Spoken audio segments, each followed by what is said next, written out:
Compartmentalization is an illusion.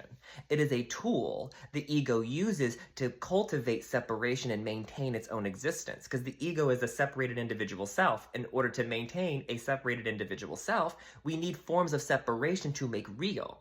So we use time as a way to compartmentalize ourselves.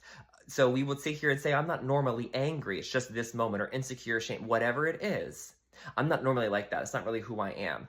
If you did it in one moment at all, it's in you because it's coming from your subconscious. Your conscious mind doesn't want to accept its parts, and that's what the ego is feeding you to say and to think and believe. Because if you looked at your subconscious, you'd be looking at the ego. The ego does not want you to see itself. It wants to maintain its individual separate existence. So it will find infinite separated ways to justify and hold on to reasons to be unloving.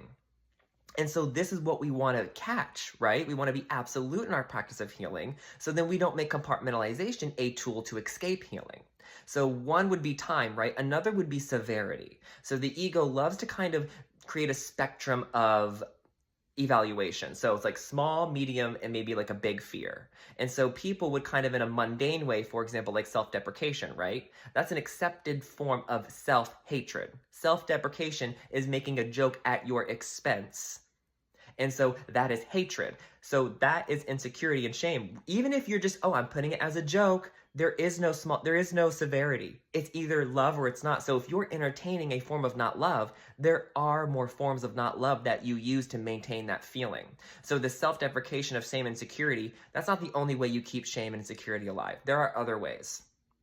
But the ego will find ways that it's acceptable and digestible so it doesn't have to change. And we all do this even with anger. We have so many justified reasons that we're allowed to guilt. Right, we want justified reasons so we can maintain the guilt that we have, which is separation from love. So even on really big offenses, you read the media, you look at politicians, you look at murderers, yeah, all those headlines. We like that because that keeps the guilt in us alive without actually having to own our own guilt and heal it by always seeing it in someone else. But that's really our relationship with guilt. We have to constantly feed by it being separate from us. And that's the ego structure. The ego wants to maintain that in order to keep itself alive. Because if you accepted everything and saw love in everything, what would the individual self be?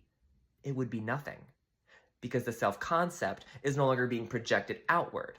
And so in order to actually heal, you have to be mindful of all the vigilant ways that ego will create severity and compartmentalization in order to keep itself alive, and you will feel like you are justified every single time, and that's the power of the ego's conviction we have to be mindful of in every moment to forgive.